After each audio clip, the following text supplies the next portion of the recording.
Hello students, welcome to Impact Zone classes. एक बार फिर से आपका स्वागत है बेटा इम्पैक्ट जोन क्लासेस में। आज हम पढ़ने वाले हैं एक टॉपिक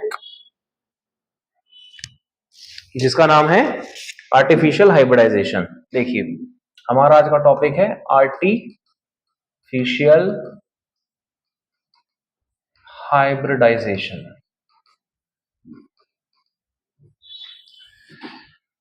क्या होता है आर्टिफिशियल हाइब्रिडाइजेशन?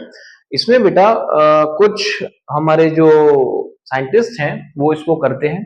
कुछ दो अलग अलग स्पीशीज या एक ही स्पीशीज के प्लांट्स के बीच इसको किया जाता है। कैसे किया जाता है? देखो बेटा, दो अलग अलग प्लांट्स की वैरायटी जो है उनके अच्छे कैरेक्टर्स को एक साथ लाने के लिए ये प्रोसेस हम करते हैं।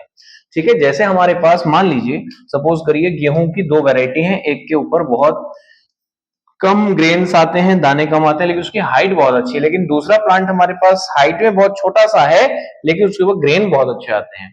अगर इन दोनों के कैरेक्टर्स एक ही जगह आ जाएं तो कैसा हो?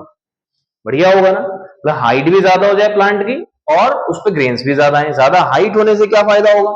हमें कटल्स के लिए चारा अच्छा मिलेगा, और हमारे पास जो है छोटा प्लांट जो है उस पर दाने ज्यादा आते हैं, तो ग्रेन ज्यादा होने से क्या फायदा होगा? गेहूं ज्यादा मिलेगा। तो फायदा हुआ कि नहीं हुआ? अब बेनिफिट हो गया दोनों ही तरफ से। तो इसमें क्या फायदा हो रहा है हमारा कि हाइट भी ज्यादा, प्लांट में भूसा भी मिल रहा है और गेहूं भी मिल रहे हैं।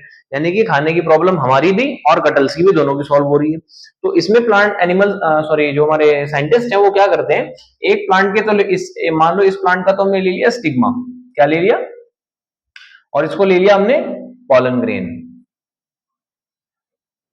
यानी कि इसका स्पर्म और इसका हम ओवम यूज करते हैं, और इनसे एक नया प्लांट ग्रो कराते हैं दोनों के कॉम्बिनेशन से, जिसके अंदर दोनों के कैरेक्टर्स होते हैं, यानी दोनों पेरेंट के कैरेक्टर्स में एक साथ आ जाते हैं। प्लांट की हाइट भी ज्यादा हो जाएगी और उस पर ग्रेन्स भी ज्यादा आएंगे। That is called artificial hybridisation. Artificial क्यों? क्योंकि हम इसको अपनी मर्जी से खुद करा रहे हैं। अब इसके लिए हमें कुछ प्रोसेस करना होता है। क्या प्रोसेस करना होता है? सबसे पहली चीज इसके अंदर हमें करनी होती है, देखो बताते हैं। इसके अंदर हमें क्या करना होता है? सबसे पहला जो इसका प्रोसीजर है वो ये करेंगे कि हमें यहां पे करना होगा इमेस्कुलेशन। क्या करना होगा? इमेस्कुलेशन। इमेस्कुलेशन मतलब हिंदी में इसको बोलते हैं विपुंसन। क्या कहते हैं? विपुंसन। ठीक है, विपुंसन। हिंदी में विपुंसन का मतलब है आपके पास जो आपने पढ़ा है कि भाई फ्लावर जो होता है उसके अंदर क्या होता है? स्टिग्मा स्टाइल ओवरी, और इसके अंदर क्या होता है? इसकी पेटल्स होते हैं खूबसूरत से, है ना, पंखुड़ियां होती हैं, और इसके अंदर नीचे की तरफ क्या रहेगा? इसका वो थैलेमस रहता है, और इसके अंदर हमारे मेल रिप्रोडक्टिव ऑर्गन मतलब एंथर इस तरह से लगे होते हैं। तो हमें करना क्या होता है? जब ये फ्लावर बड कंडीशन में होता है, कब होता है?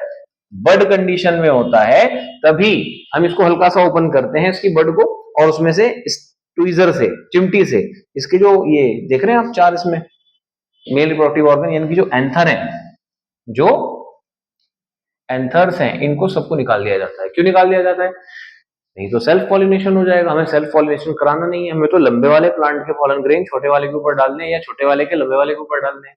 ठीक है, तो यहाँ अगर ये खुद ही उड़ के चले गए इसके ऊपर या किसी भी तरह से चले गए, तो यहाँ सेल्फ पॉलिनेशन हो जाएगा, फिर अगली जनरेशन ऐसी पैदा होगी। हमें बेहतर ग्रो करानी है, कैसे होगी? हम क्या करते हैं, इसके स्टिग्मा ये सॉरी जो एंथर है इनको निकाल देंगे, तो इसमें से सेल्फ पॉलिनेशन का चांस हो गया खत्म। अब इसको हम फ्लावर को एक जो बटर पेपर होता है उसका बैग होता है, उससे इसको हम ढक देते हैं। ठीक है ना, उस ढकने के जो प्रोसीजर है उसको क्या कहते हैं बेटा? ये दूसरा काम है हमारा बैगिंग। क्या है? बैगिंग, बैग लगाना कहते हैं इसको हिंदी में। इसको कवर कर देते हैं, एंथर निकालने के बाद क्या करते हैं? फ्लावर को, बड को कवर कर देंगे, ताकि बाहर से उड़ के भी कोई पॉलन ग्रेन ना आ सके, कंटामिनेशन ना हो सके। तो हमने इसको बटर पेपर से ढक दिया, इसको बोलते हैं बैगिंग। फिर हम क्या करते हैं? दूसरे प्लांट के जिससे हमें हाइब्रिडाइजेशन कराना है उसके पॉलन ग्रेन्स लेते हैं और इसके स्टिग्मा पे डाल देते हैं, इसको फिर से कवर कर देते हैं, स्टिग्मा पे डालने के बाद फिर से कवर कर देते हैं, ताकि पॉलिनेशन जो हमने पॉलन ग्रेन्स डाले हैं उसी से हो, किसी और से पॉलन ग्रेन पॉलिनेशन ना हो पाए। समझ में आ रही है बात? तो अब इसके अंदर सिर्फ पॉलिनेशन उन्हीं पॉलन ग्रेन से होगा जो हमने इसके अंदर डाले थे।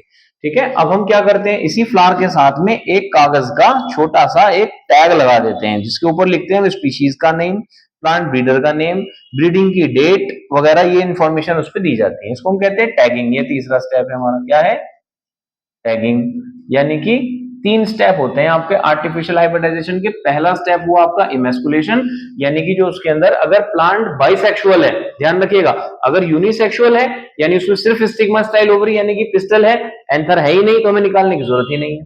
लेकिन अगर उसके अंदर बाइसेक्सुअल प्लांट है, एंथर भी है और स्टिग्मा भी है, अब हमें एंथर रिमूव करने पड़ेंगे इसमें से। तो हमने क्या करा, ट्वीजर से इनको रिमूव कर दिया ताकि सेल्फ पॉलिनेशन से बचा जा सके। तो इस प्रोसेस को क्या बोला हमने, इमेस्कुलेशन। फिर हमने क्या करा, ताकि बाहर से भी किसी और प्लांट के फ्लावर के उड़ के ना जाए पोलन ग्रेन, इसलिए हमने इस फूल को क्या कर दिया, ढक दिया बैग से। किसे, बटर पेपर का बैग होता है उससे इसको ढक देते हैं, या पॉलीथीन का बैग से भी ढक सकते हैं, तो उसको बोलते हैं बैगिंग। क्या बोलते हैं बेटा, इसको बैगिंग बोल देते हैं। और इसी फ्लावर के साथ एक टैग लगाते हैं हम कागज का, जिसको हम कहते हैं टैग, और उसके ऊपर इंफॉर्मेशन लिखी होती है, स्पीशीज, फैमिली कौन सी है इस प्लांट की, प्लांट ब्रीडर का नाम क्या है, ये सब इंफॉर्मेशन इसके ऊपर लिखी जाती हैं। तो इस वाले प्रोसेस को क्या बोल देते हैं बेटा, हम इसको बोलते हैं टैगिंग। क्या बोल देते हैं, टैग लगाना या टैगिंग। ठीक है, तो ये हमारा आर्टिफिशियल हाइब्रिडाइजेशन का प्रोसीजर है। अगर आपको बेटा नोट्स की जरूरत है तो हमें बताइए, है ना, कांटेक्ट कीजिए, मैसेज में बताइए, हम आपको इसका पीडीएफ फॉर्मेट में हैंड रिटन नोट्स प्रोवाइड करेंगे बहुत ही कम कॉस्ट में। Thank you.